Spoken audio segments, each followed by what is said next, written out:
Hello everyone, and welcome to my Young and the Restless official 24 channel. I hope everyone is having a wonderful day. Before we begin, please hit the subscribe button and give this video a thumbs up. Sally's terrible news, Audra's difficult night, and Billy's inability to stop.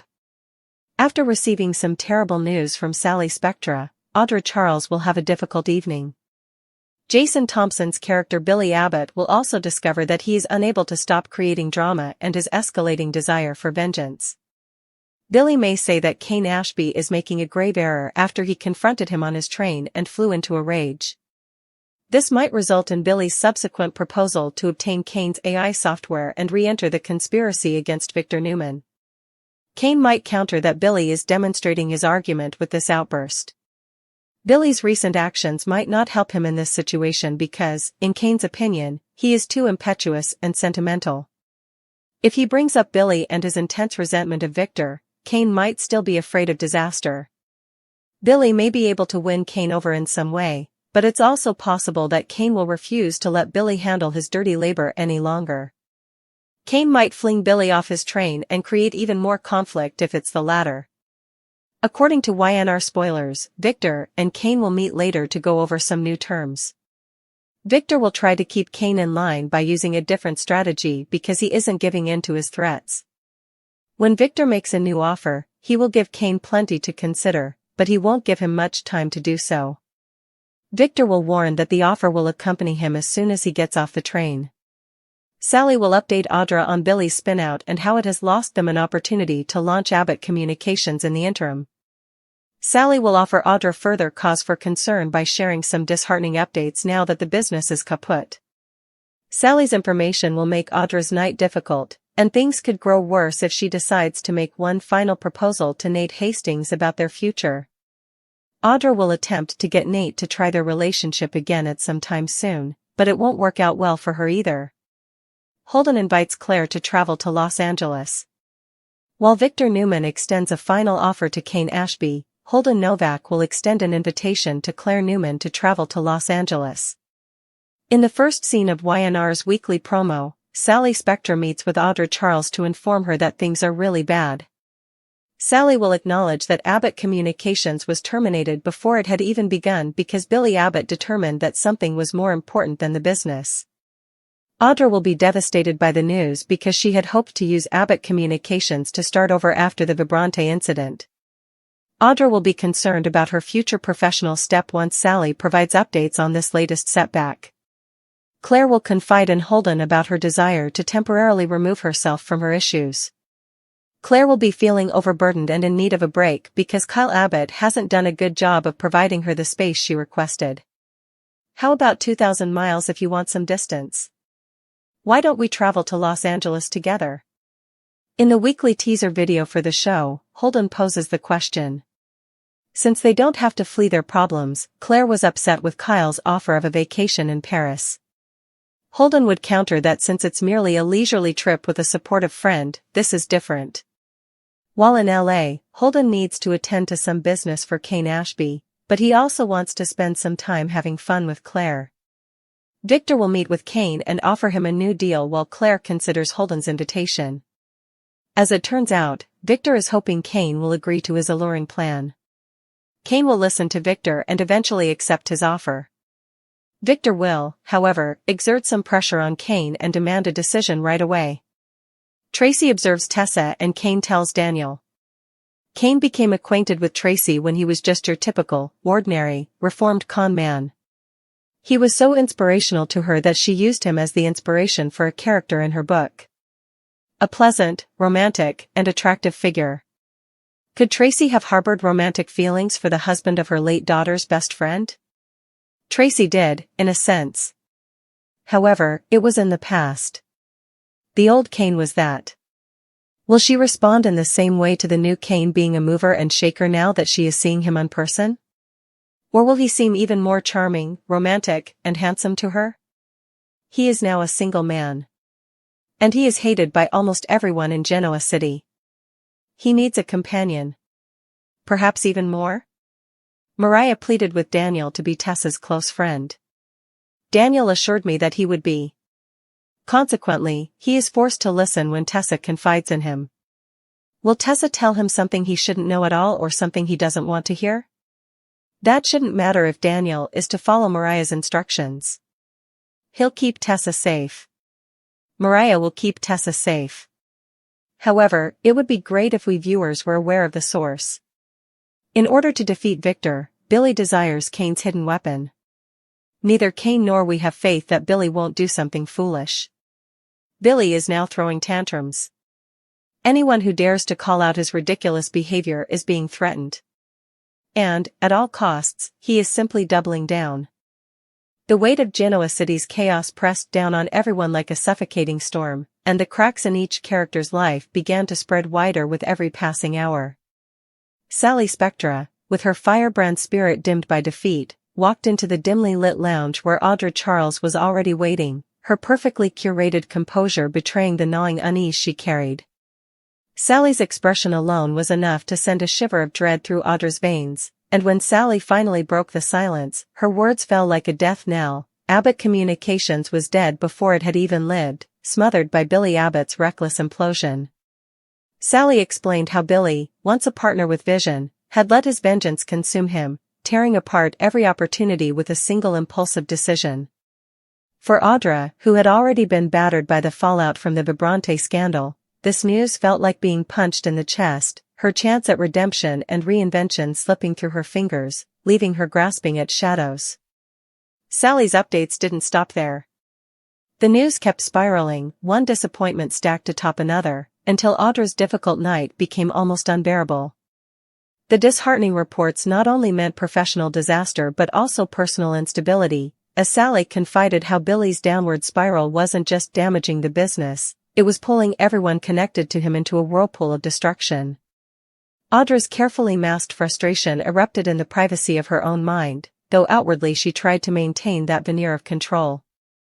But Sally, always attuned to the undercurrents of emotion, recognized the tremor in Audra's voice, the flicker of uncertainty in her eyes. Sally, bruised by her own battles, pressed further, telling Audra how Billy's spinout had sabotaged everything they'd worked toward. It was a bitter pill to swallow, one that made Audra feel like her past mistakes were destined to repeat no matter how fiercely she tried to outrun them. Later, when she was alone with her thoughts, she would replay the conversation again and again, haunted by Sally's final words, "It's really bad, Audra. Worse than either of us thought." That sentence alone made her night heavier, darker, and lonelier. The prospect of reaching out to Nate Hastings flickered like a desperate candle in the wind, one last chance at finding stability, maybe even belonging, but the fear of rejection gnawed at her until she wondered if she was setting herself up for yet another heartbreak. Meanwhile, Billy Abbott was a storm all his own, a man incapable of stopping the destruction he seemed hellbent on unleashing. His confrontation with Kane Ashby on the train had escalated into rage, his accusations sharp enough to cut through the thick tension that already hung between them. Billy had shouted about Kane making a grave error, his voice fueled not by logic but by the burning need for vengeance against Victor Newman. Every word he spat was drenched in resentment, and every glare he threw carried the weight of unresolved pain. Kane, steady yet visibly irritated, countered with the cool sharpness of reason, telling Billy that his outburst only proved what he'd been saying all along, that Billy was impulsive, sentimental, and far too consumed by his personal vendettas to be trusted with something as dangerous as Kane's AI software. But Billy couldn't stop. His obsession with striking back at Victor had grown into a living, breathing thing, and no warning, no logical argument, could restrain him. He demanded Kane's weapon, insisting that together they could finally bring Victor down once and for all. Kane, however, wasn't convinced. He saw not an ally but a liability standing before him, a man who would ignite chaos the moment his emotions outweighed his reason, which, in Billy's case, was always. The confrontation reached a breaking point when Kane finally snapped, his patience with Billy's antics exhausted. With a dismissive flick of his hand, Kane threatened to throw Billy off his train, literally and metaphorically severing their alliance. It was a moment that underscored how volatile Billy had become, how far from redemption he was drifting. And yet, even in his fury, Billy refused to back down. The fire in his eyes burned with the dangerous conviction of someone who would rather torch the world than let his enemies win. Kane, realizing just how precarious this partnership had become, knew disaster was lurking on the horizon, no matter what choice he made. While Billy burned bridges, Victor Newman was busy rebuilding walls and laying out new traps. Later, he met with Kane under very different terms, abandoning intimidation for a subtler strategy. Victor's power wasn't in the threats he wielded but in the offers he dangled like poisoned fruit, tempting, glittering, and impossible to ignore. He gave Kane little time to consider, insisting that his new proposal came with a ticking clock. "This offer walks with me as soon as I leave this train," Victor warned, his words carrying the weight of unspoken consequences. Kane listened intently, calculating his options, aware that aligning with Victor could secure his power but also bind him to the one man everyone in Genoa City either feared or despised. Victor's eyes, sharp and cold, didn't leave Kane's face as he waited for an answer, the silence between them a battlefield of wills. Back in another corner of this tangled web, Claire Newman was grappling with her own demons. Overwhelmed by her fractured relationship with Kyle Abbott and her need for space, she confided in Holden Novak about her desire to escape. Kyle's clumsy offer of a Paris getaway had left her unsettled, too much like running away without actually solving anything. But Holden, perceptive and gentle, offered something different, an invitation to Los Angeles. "If it's distance you need, why not 2,000 miles, he asked with a small, understanding smile. Unlike Kyle's desperate plea, Holden's offer came with no strings attached, just friendship, support, and the chance to breathe again. Holden even admitted he had business in LA tied to Kane, but he wanted to use the trip as an opportunity for both work and play, a balance Claire hadn't known in a long time. For Claire, who was weighed down by expectations and haunted by recent choices, Holden's invitation felt like a lifeline, a chance to reclaim a part of herself that had been buried under turmoil. Elsewhere, threads of past connections wove their way back into the present. Traci Abbott found herself once again observing Kane Ashby, her memories tugging at her heart. She had once been inspired by him, the reformed con man who had turned his life into a story of redemption so compelling she'd immortalized him as a character in one of her novels. Back then, he was romantic, charming, and full of hope.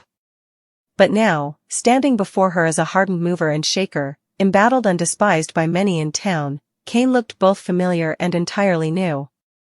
Was the allure still there, Traci wondered? Was she seeing the man he had been or the man he had become?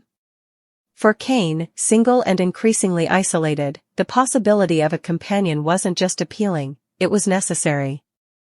And though Traci might have thought her feelings for him belonged to the past, her heart didn't seem to agree. At the same time, Daniel Romolotti found himself entangled in another web when Mariah pressed him to be a closer friend to Tessa. Daniel, ever the dependable confidant, promised to be there, but promises came with consequences. Tessa, vulnerable and seeking solace, opened up to him in ways that could complicate everything. There was a real possibility that she might reveal something Daniel shouldn't know, secrets too heavy for him to carry, or truths that could shatter other relationships. Yet Daniel, bound by loyalty to both Mariah and Tessa, braced himself for whatever revelations came his way. To him, protecting Tessa meant keeping her safe no matter the cost, but for the audience, it meant waiting on edge to see which secret might come spilling out next. And hovering over all of it like a storm cloud was Billy Abbott's descent. He wasn't just throwing tantrums, he was waging war against anyone who dared to call him out. He wanted Kane's weapon, Victor's downfall, and the satisfaction of proving everyone wrong, even if it meant destroying himself in the process. Every time someone tried to rein him in, he doubled down, his fury pushing him deeper into recklessness. He was no longer simply battling his demons, he was feeding them, nurturing them, letting them grow until they consumed not only him but everyone unlucky enough to be caught in his path. Sally knew it, Audra felt it, Kane recognized it, and Victor was already planning how to exploit it. Billy couldn't stop, and that inability to stop might just become the most dangerous weapon in Genoa City yet. The storm that had been brewing in Genoa City didn't relent, instead, it thickened, its dark clouds spreading wider, pressing down on every corner of the city and on every person tangled in this web of power, love, and betrayal. Sally Spectra's terrible news had been only the first wave, and the ripples of it were now cascading into tsunamis that threatened to engulf everyone in their paths.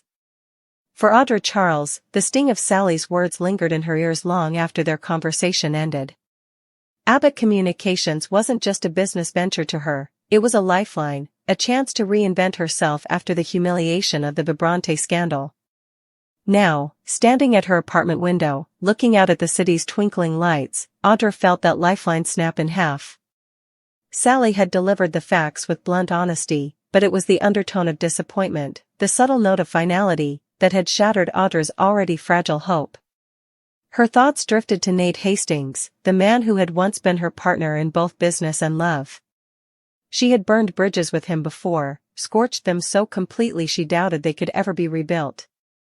Yet here she was, contemplating whether she should humiliate herself one more time and ask for another chance.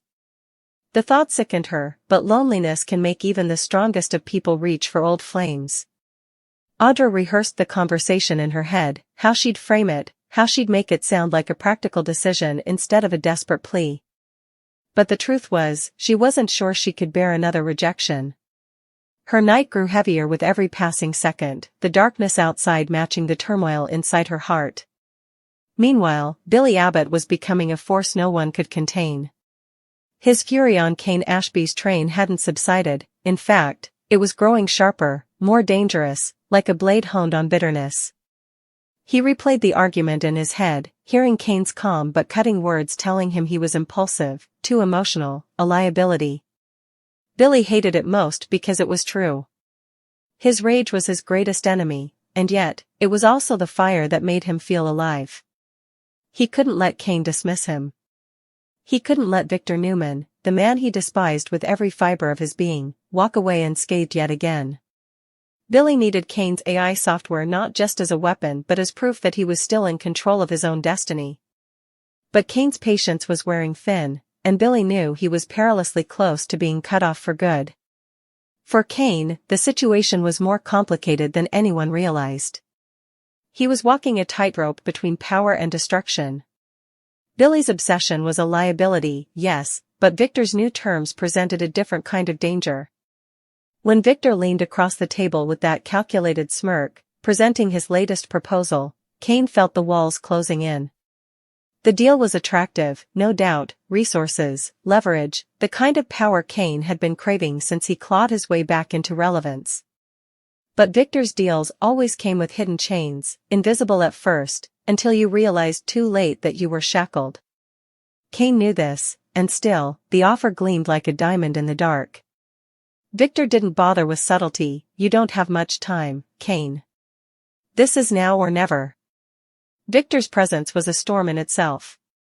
His confidence, his aura of dominance, reminded Kane why so many had tried, and failed, to topple him. Victor wasn't afraid of threats anymore, he thrived on them. What he feared was losing control, and that was exactly what Kane's AI software represented. With it, Kane held a weapon even Victor coveted, a weapon that could tip the balance of power in Genoa City. The irony wasn't lost on Kane. Billy had been begging for that same weapon to destroy Victor, while Victor was offering the world to possess it.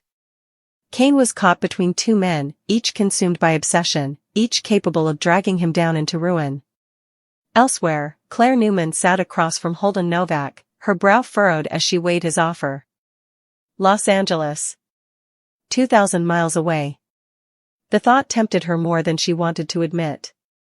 Holden's invitation wasn't like Kyle's desperate suggestion of Paris. Kyle had wanted to patch things with a band-aid, whisking her away without understanding the real wounds festering between them. Holden, though, was different. He wasn't running from his problems, he faced them, managed them, and yet still found room to breathe. He wasn't asking Claire to escape, he was offering her space to heal. "It's not running away if you come with me," Holden had said with quiet conviction. "It's just taking a step back so you can see things clearer."